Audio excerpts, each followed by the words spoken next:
Coming up next, he wrote a handful of the most memorable songs of the 70s and 80s, and he also produced several of the biggest records of his time in Bat Out of Hell, We're an American Band, and Love My Way, among many others.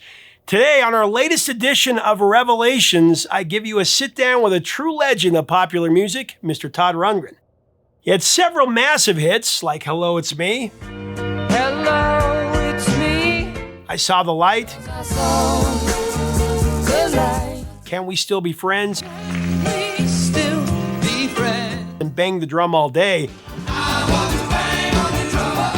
Amongst many others, he tells the story of all of these coming up, including making a couple $100,000 every few months from letting a cruise line use his song, and how a few of his early hits came from a girl he dated in high school whose father didn't approve because he was a hippie and had long hair. In fact, this disapproving father turned the hose on him. Plus, he covers his productions like We're an American Band for Grand Funk Railroad and Who Really Wrote That, and how he brought in two famous 60s-era hitmakers to help sing the harmonies on the new wave classic Love My Way. And best of all, the story of an all-time legend, and actually Todd Rundgren's hero, who came to his concert and was excited to hear Todd's biggest hit. But Todd famously didn't play that song. Find out the story, how it ended, and more coming up next on Professor of Rock. Let's talk about I Saw the Light. Did you structure it as you opened consciously, or I read you knew it was a hit, you thought it was a hit, so you put it as the first song? Part of that was because it was so easily composed. It was one of these things where you just start noodling around on a piano, and just the structures were so simple. It's a very simple song. It doesn't have a real bridge per se. It's just got verses and choruses. So I'm sitting at the piano, 20 minutes later, the song's done. And how the arrangement and stuff came to me, I'm not exactly sure. I was a slide guitar player still to some degree at that time, because I had a unique way of playing slide guitar. I didn't retune the guitar. I would just use a very short slide that only covered 3 strings. So I could play regular stuff and then also add in slide licks and things like that. So it was kind of natural to me to go to that for the solo of the song. I've always had a somewhat unique position that gave me opportunities that most artists didn't have, because by the time Something Anything came out, I was also a successful record producer. So I can make decisions about what I would record for myself that other artists couldn't make, because they depended on the commercial success of the records to enable the next record. And me, I always, I had a gig. If it wasn't my record, it was somebody else's record. And as long as the label would indulge me by releasing the records, I had no concern about the commercial appeal of them. Well, you've said in the past that I Saw the Light is a string of cliches, absolutely nothing you'd ever thought about before you wrote it. You played all the instruments, even though it was like you said, a string of cliches. It was like the Slacker anthem before the Slacker anthem was a thing. I mean, you kind of invented it with these songs, both I Saw the Light and Hello, It's Me. It really described the disillusionment of Gen Xers, even though it's a 70s song, for me at least, and a lot of my friends. Well, it's very interesting. You are second generation, like your dad kind of is probably close to my age. And a significant or a not insignificant part of my audience is actually second generation listeners, for which I am internally grateful, that people have indoctrinated their children in the womb so that I will have an audience someday. And there are even third generation at this point. You're old enough to have kids of your own. And yeah, my kids know your music as well, because my dad raised me and I passed it on. So yeah, and you pass on your musical preferences and things like that. So my dad and I had a very tempestuous relationship, but I've always given him props for the kind of music he filled the house with, because it gave me a much more sophisticated outlook about, not just music in general, but what I could do musically. I mean, you're one of those artists that figured everything out. Like, even on I Saw the Light, you say it's a simple song, but there were studio techniques that we're using in there, like that deadened thud on the toms. You Uh-huh. get that? Like you were doing different things that, and you can hear it in the music. It's amazing. Well, one of the things, one of the advantages of doing the music yourself, doing as much of it as you can, is that you know exactly what every other player is doing. So you know how to like fit it in. You know how to mesh in whatever your instrument you're playing with the rest of the track. So that turned out to be, a great advantage. But there are times, of course, when the limitations of your own technique won't represent what you actually imagine, that you have to go to other players. And that is just, for me, is like just as rewarding and effective. It's not something that I say in At the time, that raw honesty of the lyrics, it might be simple, but it's a straightforward approach. And I mean, it's been used so much in pop culture, 6 Feet Under, Beavis and Butthead, that '70s show, My Girl, Kingpin. I mean, it's been used so much because it's one of those songs that can take you right back to that moment. And that's the power of music, but the power of that song, I think that's why it's been used so much especially in that '70s show, because they're trying to take you into that moment. Well, one of the things that I wanted to ask you about is Burt Bacharach was such a hero for you. When you did Hello, It's Me, he came to one of your shows. It's the very first song I wrote. I had a band called the Naz, and we were just doing cover songs of everybody. And realized it couldn't, we would have no future unless we started writing our own material. Everybody was. I sat down to write the song, and instead of writing a song for the guitar, bass, and drums and lead singer, we thought we were the Who. I come up with this sappy ballad. Hello, it's me. The changes from it, I copped from a Jimmy Smith, jazz Hammond organ player. There was a whole kind of series of chords that he did an introduction, and he probably improvised them, and I copped those chords on the guitar, and that became the chords of Hello, It's Me.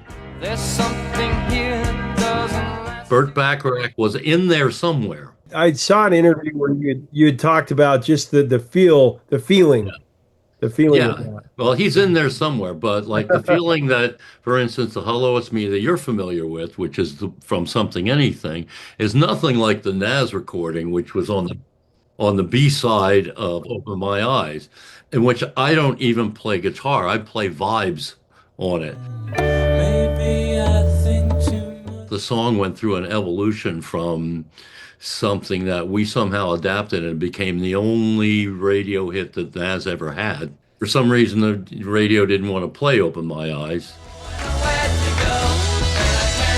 And Hello, It's Me was a minor hit for the band, but by then I had already quit the band. It was too late. It's interesting. So Hello, It's Me. It's got a funny story behind it because it's a girl that you had dated in high school, and you read that her dad turned the hose on you and didn't want his daughter dating a hippie because she had really long hair. Yeah, he didn't like the long hair.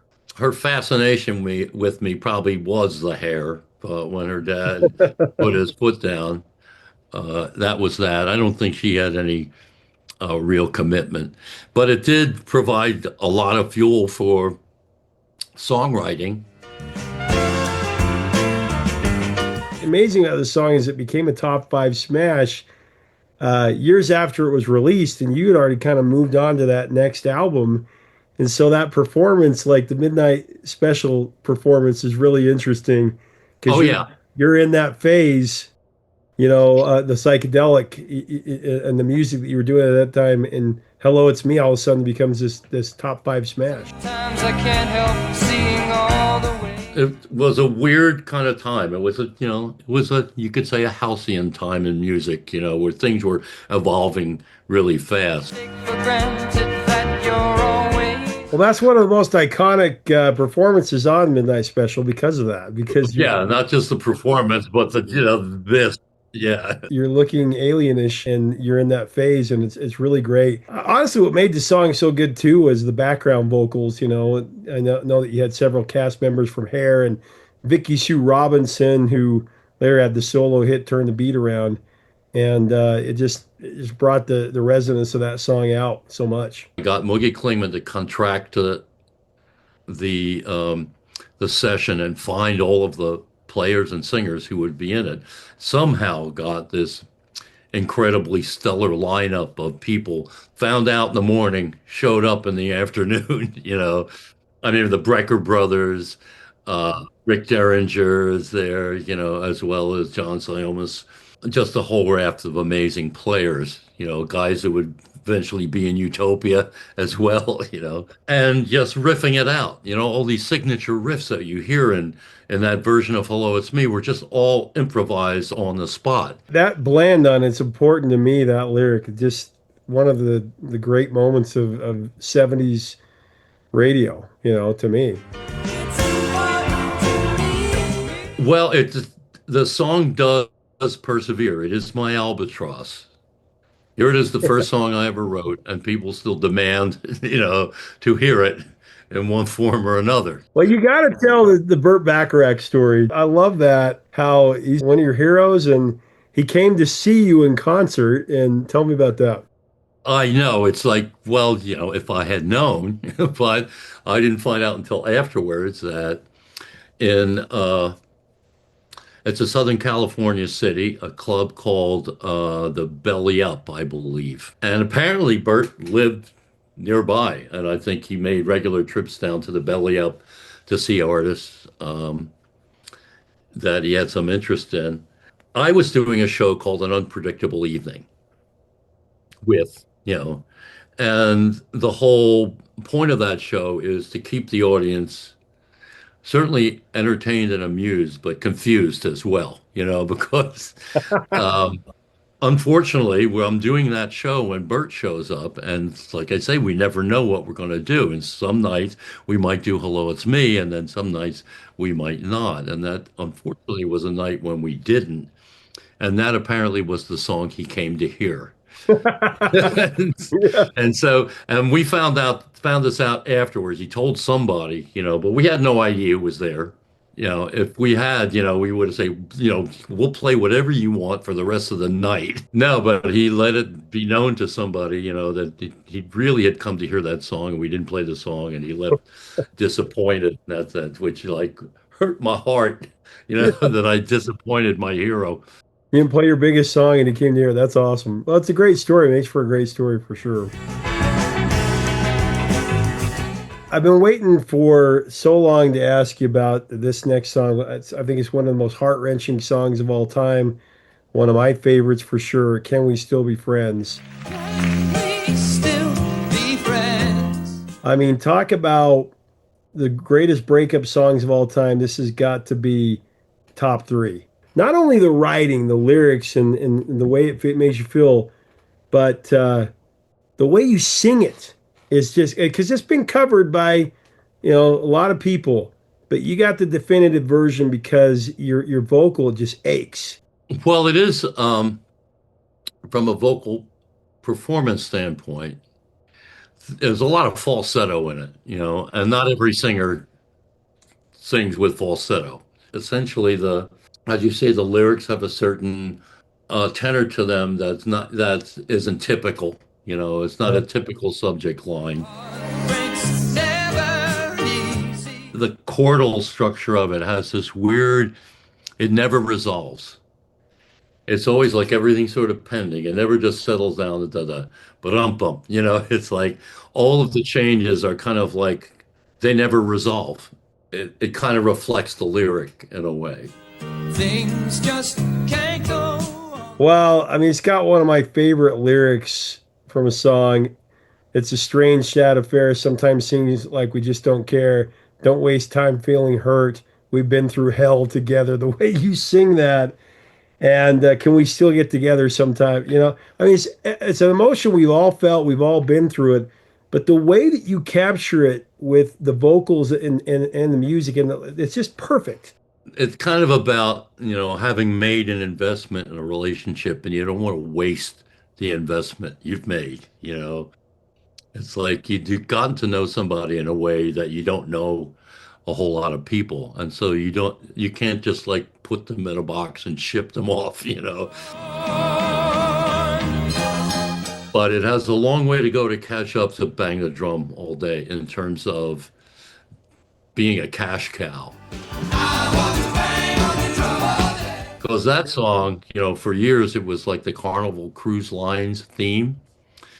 And they would like pay me twice a year, or maybe like yearly for a longer license, something like that. Like six figures, big six figures, just to use it. Vacation at a great price. Get on board a Carnival. That was a significant amount of income for me until they started sinking all those ships, and then they decided they had to change their image.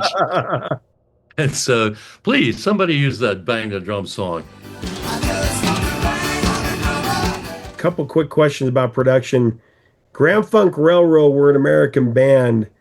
Give me a kind of a 30-second, just what you felt about that song, producing it. Well, it was an amazing occurrence all around because the album and the single all have release dates before they were ever made, which is kind of rare. And so we went down to Criteria, recorded the track to a We're an American Band this first day. Second day, we did the vocals and mastered it. They had a mastering studio there and shipped it off to the pressing plants. It must have arrived a day later or something like that. They must have reserved something because all the DJ copies got pressed up and delivered within a week. And within a week, we're still in the studio making the record, and We're an American Band has already charted. American Band! That's like one of these weird 50s things, where everything happens within 2 weeks because the system is so kind of like there aren't so many components in the system. We had just barely finished the record and we got a #1 song on the charts. I knew what the song was about. I had an idea about how to produce it so that it would work on AM radio. For instance, they had just hired their keyboard player. Didn't have a keyboard player previous to that. So We're an American Band was the first record with a keyboard player. And he wanted to, play out. And I made him do this ding, ding, ding, ding, ding, ding, ding, ding, ding, ding, ding to the chorus, and he hated it. But I said, okay, all right, I know. It's not very challenging. It doesn't say much about you as a keyboard player. But this turns out to be one of the signature elements when the chorus comes in, ding, ding, ding, ding, ding, ding, ding, ding. Well, real quick, Psychedelic Furs, Love My Way, producing that. It was a very interesting project because, again, a band in transition. But yeah, I'm not sure that we knew that was the single. There were a lot of songs on the record, I think, that could have possibly had singles, but it was the subject matter, I think, that made it accessible, that it was Love My Way is a great kind of interesting title, makes you want to hear what the lyrics are about. The other thing that I think made the song that was uncharacteristic to the band. One of it was all of the marimba thing. They didn't have a marimba player, but the whole marimba line, making that signature line, doing it with an instrument like the marimba, just made it kind of stick out in a different way. I thought that it needed something else besides just in the choruses, to pump the choruses up. And I thought nobody in the band sings background vocals, but let's get Flo and Eddie in here, have them work on the choruses. And they worked on a bunch of songs in chorus, but we flew Flo and Eddie in, and it was a great combination. Something the band never would have occurred to the band to try that, but they were so happy with the end result, that they, if they could have afforded, they would have taken Flo and Eddie out on the road with them. I tell you what, Todd, it's been just a pleasure to talk to you about these things because you had your fingerprints all over the 70s and 80s. Just amazing career. I'll end on talking about the new tour, Tell us about the new tour because I want to get all of my viewers out there to go and see you out on the road. We have touched on it in a way. The title of the tour is Damned If I Do. And it has a lot with the fact that when you have a very long career and you have a multi-generational audience, as well as I have a lot of young people who come to the shows because they've discovered it through some other avenue, maybe the work I've done with a younger artist like Tame Impala or Lemon Twigs or something like that. So you have no idea what audience expectations are. I mentioned those people who think I retired after Hello, It's Me. That's all they want to hear. We've got an acoustic segment in the show, which I haven't had well, I rarely do that. So doing an acoustic set will be different and allow us to visit some material, but in a different way than usual expectations. So I can try and satisfy what some people in the audience want, and also, satisfy ourselves musically by exploring it in a different way. And we'll probably, instead of having, a fixed set that we play every single night, try to be a bit more adaptable and feel out where the audience is at and play what we think kind of is in tune with that at any particular point, instead of beating them into submission, which is what I prefer to do. But Well, it's a tour covering 25 cities, commencing June 11th at the theater in St. Charles. we take a break of about 2 weeks or so, and then we do a second leg. That'll be announced pretty soon if it hasn't already been. And then we go to Europe, and we do about 3 weeks in Europe. Come back, rest a little bit, and then we do the West Coast. So the country is covered. If you don't see a date in your area yet, we'll be somewhere in the neighborhood. I'll tell you what, Todd, it's been a pleasure to talk to you about. Thank you so much for your time, and most of all, thank you for the music. Just incredible stuff. Thanks. I can't help myself. Hey, make sure to get tickets to Todd's upcoming Damned If I Do tour. Click right here or the link below. He's great in concert. Make sure to leave us a comment about Todd, about these incredible songs, and your memories behind them. Till next time, 3 chords and the truth, my friends.